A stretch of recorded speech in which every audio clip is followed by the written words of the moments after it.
अरे बाळा, मला थोडं बरं वाटत नाहीये. प्लीज मला डॉक्टरांना दाखव. आता माझे हातपाय सुद्धा काम करत नाहीत. अंगात बळ नसल्याचे सारखे जाणवते. शालिनीताईंनी आपला मुलगा अरविंदला सांगितले, पण अरविंद त्याच्या ऑफिसच्या कामात व्यस्त होता आणि लॅपटॉपकडेच पाहत होता. आईचे म्हणणे ऐकूनही अरविंद त्यांच्याकडे पाहिले सुद्धा नाही. म्हणून शालिनीताई त्याच्याकडे आशेने पाहत राहिल्या. पण आतून अरविंदची पत्नी अर्चना बाहेर आल्याबरोबर म्हणाली, अगं बाई, या पुन्हा बाहेर आल्या का? तुम्हाला तुमच्या खोलीत नीट बसता येत नाही का? पुन्हा पुन्हा येऊन त्यांना त्रास देण्याची गरज आहे का? सारख्याच म्हणतात हातपाय दुखत आहेत. दिवसभर घरबट भटकत राहणार तेव्हा नाही दुखत. आणि आता अरविंद ऑफिसची कामं करणार की तुमच्या सेवेत बसणार? सासऱ्यांनी खूप खजिना नाही कमावून ठेवला आमच्यासाठी की त्या कमाईतून घर चालेल आणि आम्ही तुमची थेर झेलत बसू? जा खोलीत तुमच्या, त्यांना शांततेत काम करू द्या. अर्चनाचा राग पाहून शालिनीताई त्यांच्या खोलीत आल्या आणि जमिनीवरच आडव्या झाल्या. शरीरातील वेदनेमुळे त्यांना झोपही येत नाही. शरीर म्हातारे आणि थकल्यामुळे त्यांना आरामही पडत नव्हता. अरविंदला सकाळी सुद्धा घाई असते आणि संध्याकाळी आला की तो लॅपटॉपवर काम करू लागतो. शेवटी मी माझी व्यथा कोणाला सांगू? जेव्हा मुलाकडेच वेळ नसतो तेव्हा मी सुनेकडून काय अपेक्षा करू? शालिनीताईंच्या डोळ्याचे कोपरे ओले झाले. त्यांचं शरीरही त्यांना साथ देत नव्हतं आणि मुलगाही त्यांच्यापासून दूर गेला होता. त्याला आपल्या वृद्ध आईची अजिबात काळजी नव्हती. तो त्याच्या ऑफिस, घर आणि मुलांच्या विश्वात व्यस्त होता. त्याची आईही या घरात राहते याचे त्याला भान सुद्धा नव्हते. दुसऱ्या दिवशी सकाळी शालिनीताई अंथरुणातून उठल्या नाहीत. वेदनेने रडत राहिल्या. सकाळचे 10 वाजले होते, पण कोणीही चहा पाणी सुद्धा विचारले नाही. आज रविवार होता, सगळेच उशिरा उठतात. पण 10 वाजले तरी त्यांना घरात किचन मधून कोणाचाच आवाज येत नव्हता. शालिनीताई हळूच धीर देऊन उठल्या आणि मग खोलीतून बाहेर गेल्या. त्यांनी पाहिले की अरविंद आपल्या मुलांसह आणि बायकोसोबत समोसे आणि जिलेबीचा नाश्ता करत आहे. पण त्यांना कोणीही नाश्ता करायला सुद्धा बोलवले नाही. शालिनीताई किचन मध्ये गेल्या आणि पाणी घेऊ लागल्या. फ्रीज मधलं पाणी थंड होतं. या उन्हाच्या दिवसात बाटलीतील पाणीही गरम होत असे. त्या फ्रीज मधील पाणी पित नसे. बाटलीतल्या पाण्याने तहानही भागत नाही. त्यांनी अर्चनाला किती वेळा सांगितलं की उष्णतेच्या दिवसात घरात एक मडका आणून ठेव, म्हणजे मी थंड पाणी पिऊ शकते. पण सुनेला म्हातारीसाठी घरात मडकं ठेवणं त्रासदायक वाटतं. एकदा शालिनीताई मडकं आणण्याबद्दल म्हणाल्या होत्या, तेव्हा अर्चना म्हणाली, सासूबाई, तुम्हाला आमच्या सोबत राहायचे असेल तर आम्ही राहतो तसेच राहावं लागेल. आजकाल सगळेच फ्रीजचे पाणी पितात. किचन मध्ये मडकं ठेवलं तर चांगलं तरी दिसेल का ते? फक्त पाणीच तर प्यायचंय ना. मग ते मडक्यातून पिलं काय की बाटलीतून, काय फरक पडतो? शालिनीताई पाणी घेऊन बाहेर आल्या आणि पुन्हा अरविंदला म्हणाल्या, अरविंद, मला डॉक्टरांकडे घेऊन चल. हे ऐकून अरविंदला राग आला आणि तो रागाने ओरडायला लागला, अगं आई, या वयात म्हातारपणी तुझं आपलं सारखंच हे दुखतंय ते दुखतंय चालू आहे. या लहान मोठ्या वेदना होत राहतात. आता याचा अर्थ मी तुला डॉक्टरकडेच घेऊन गेलं पाहिजे का? आता डॉक्टरची फी इतकी महाग आहे. तुला चेक करण्याआधीच तो 100 प्रकारच्या टेस्ट लिहून देईल. त्या करून घेईल आणि मग तो जगभराची औषधं लिहून देईल. आता थोडं सहन करायला शिक. तसही तू घरी बनवलेलं जेवण खातेस ना. तुला आणखी काय हवं आहे? मुलाचा एवढा राग पाहून शालिनीताई घाबरल्या. मग म्हणाल्या, ठीक आहे, पण सुनबाई, जरा मला बदाम आणि सुंठ घालून दूध बनवशील का? मला खूपच कणकण वाटतीये. माझ्या अंगात थोडी ताकद येईल, मग मला बरं वाटेल. अर्चना विचित्र चेहरा करत म्हणाली, हे बघा सासूबाई, आम्ही सुद्धा कधी तोंडात बदामही ठेवत नाही. बदाम किती महाग आहेत. या महागाईच्या परिस्थितीत आम्ही आमच्या मुलांना शिक्षण द्यावे की सर्व पैसे दूध आणि बदामावर खर्च करावेत? तुमचे वय झाले आहे, पण आम्हाला आमचे आयुष्य जगायचे आहे आणि आमच्या मुलांचे करिअर देखील बनवायचे आहे. बरं राहू देते सुनबाई, मला काहीतरी खायला तरी दे. मी सकाळपासून काहीच खाल्ले नाही. अर्चना किचन मध्ये गेली आणि रात्री उरलेली भाकरी लोणच्या सोबत आणली. शालिनीताई शांतपणे खोलीत आल्या आणि त्याचे छोटे छोटे तुकडे करून खाऊ लागल्या. खाताना त्यांचे डोळे भरून आले, कारण असं शिळ जेवण त्यांनी कधीच खाल्लेलं नव्हतं. त्यांच्या पतीची कमाई चांगली होती. त्या कपडे आणि दागिन्यांपेक्षा खाण्यापिण्यावर जास्त खर्च करायच्या. त्यांचा विश्वास होता की जर तुम्ही चांगले खाल्ले तर तुमचे शरीर तुमची साथ देईल. दागिने आणि कपडे कधीही खराब होतीलच, परंतु शरीर मजबूत असेल तर काहीही करू शकतो. म्हणून आपण नेहमी चांगले खावे. शालिनीताई नेहमी रस्सा भाजीत भाकरी कुस्करून खात असे, त्यामुळे त्यांचे पोट चांगलेच भरायचे. त्या पती आणि 2 मुलांसोबत आरामात जीवन जगत होत्या. त्यांची मोठी मुलगी निशाचे लग्न जवळच्या शहरात झाले होते, पण तिच्या नवऱ्याला परदेशात नोकरी लागली होती, म्हणून ती तिथे गेली. मुलाच्या लग्नानंतर अर्चना दिसायला एकदम परफेक्ट दिसत होती, पण तिची वागणूक इतकी वाईट असेल याची कल्पनाही कोणी केली नव्हती. अर्चना जेव्हाही बोलायची तेव्हा कडवटपणे बोलायची. तिला सगळ्यांची जबाबदारीही घ्यायची नव्हती आणि सासू सासऱ्यांना उलट उत्तरे द्यायची. सासऱ्यांना अचानक अर्धांगवायूचा झटका आला आणि त्यांचे निधन झाले. वडिलांच्या निधनानंतर निशा परदेशातून आली होती आणि तिने आईला सोबत येण्यास सांगितले होते, पण शालिनीताईने नकार देत म्हटले होते, जेव्हा माझा मुलगा सून माझ्या बरोबर आहेत तेव्हा मी माझ्या मुलीच्या घरी कशी येऊन राहणार. मी आता अरविंदकडेच राहीन. सासरे गेल्यावर अर्चनात काही बदल होईल असे शालिनीताईंना वाटले होते, पण ती तर आणखीच कडू झाली.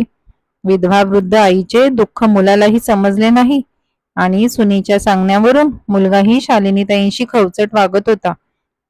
एके दिवशी शालिनीताई मंदिरात पूजा करत होत्या. त्यांनी देवाला प्रसाद ठेवला. त्यांना भूक लागली होती आणि त्यांची सूनही त्यांना खायला देत नव्हती, म्हणून त्यांनी वाटीत ठेवलेला प्रसाद खाल्ला. शालिनीताईंना प्रसाद खाताना पाहून अर्चना त्यांच्यावर चिडली आणि म्हणाली, सासूबाई, तुम्हाला लाज वाटली पाहिजे. तुम्ही चोरून खात होत्या. अजून काय काय चोरून खात असाल कोणास ठाऊक. मला माहित नव्हते. मी तुम्हाला असेच किचन मध्ये जाऊ देत होते, पण आजच्या नंतर माझ्या स्वयंपाकघरात पाऊल ठेवायचा नाही. तुमच्याकडे देवाच्या मंदिरात प्रसाद ठेवायला देणार नाही. एवढा अपमान झाल्यावर आज शालिनीताई मोठ्याने रडल्या.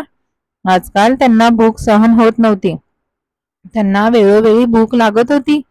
जेव्हा सुनेने त्यांना जेवणाची वेळ होऊनही जेवायला दिले नाही तेव्हा त्यांनी प्रसाद खाल्ला. अशा रीतीने रोजच्या अपमानाने त्या त्रासून गेल्या होत्या, पण त्यांना काय करू काहीच समजत नव्हते. त्यांचा मुलगा आणि सुनेसोबत राहण्याशिवाय दुसरा पर्याय नव्हता. अर्चना त्यांना स्वयंपाकघरात स्वयंपाक करू देत नव्हती, पण त्यांच्याकडून बाहेरची सगळी कामं करून घ्यायची. भांडी घासणं, भाजी चिरणे, कपडे सुकवणं, घडी घालणं. आता या वयात शालिनीताई थकून जायच्या आणि काम तर इतक्या स्वच्छतेने करूनही अर्चना त्यांना टोमणे मारत असायची. अर्चना म्हणायची, सासूबाई म्हणतील आता, जास्त कामामुळेच माझे हातपाय दुखायला लागले. दोघांनाही शालिनीताईंची अजिबात पर्वा नव्हती. अरविंद आणि अर्चना दोघेही आपापल्या दुनियेत व्यस्त होते. शालिनीताई घरात आहेत की नाहीत याने त्यांना काही फरक पडत नव्हता. शालिनीताई घरात पडलेल्या जुन्या वस्तू होत्या ज्याची किंमत नव्हती. दोघेही आपल्या मुलांची प्रत्येक इच्छा पूर्ण करायचे, पण शालिनीताईंच्या गरजांकडे दुर्लक्षही करायचे. शालिनीताईंचा चष्मा तुटला होता. त्या तुटलेला चष्मा अनेक महिन्यांपासून सांभाळत होत्या, पण अरविंदला त्यांच्यासाठी नवीन चष्मा मिळाला नाही. त्यांच्या साड्या जुन्या झाल्या होत्या, चप्पलही तुटायला आली होती.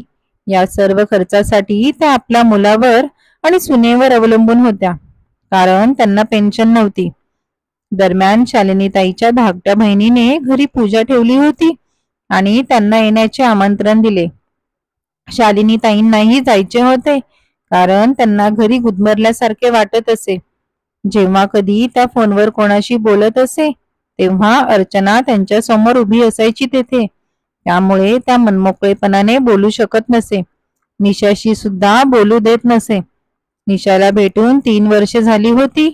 आता बहिणीने फोन केला तेव्हा त्या खुश झाला, कारण बहिणीलाही भेटण्याची खूप इच्छा होती. अरविंद ट्रेनचं तिकीट काढत होता तेवढ्यात अर्चना आली. हो हो, एसी मध्ये तिकीट काढायची काय गरज, त्या स्लीपर मध्ये जातील. त्यांना फक्त पूजेला जायचं आहे, विनाकारण खर्च का करायचा.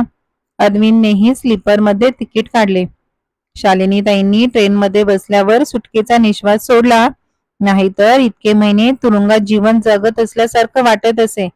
त्यांच्या बहिणीचा मुलगा त्यांना घेण्यासाठी आला होता. एवढा सन्मान मिळाल्याने त्यांना खूप आनंद झाला. घरी पूजा असल्यामुळे आनंदाचे वातावरण होते. त्या तिथे जाऊन सगळ्यांना भेटल्या. त्यांनी त्यांच्या धाकट्या बहिणीने त्यांना मिठी मारली तेव्हा त्या ढसाढसा रडू लागल्या. जणू आज त्यांच्या मनातला सगळा राग बाहेर येणार होता. संध्याकाळी घरात एक छोटीशी पूजा होती. पंडितजींनी प्रसाद दिलेला खाल्ला तेव्हा शालिनीताईंना त्यांच्या सुनेने त्यांच्या बरोबर केलेलं सगळं आठवलं. त्याने त्यांचा ऊर भरून आला. काही वेळाने शालिनीताईंनी वर पाहिले आणि समोर आपली मुलगी निशा उभी असलेली पाहून त्यांना खूप रडू आले आणि तिला घट्ट मिठी मारली.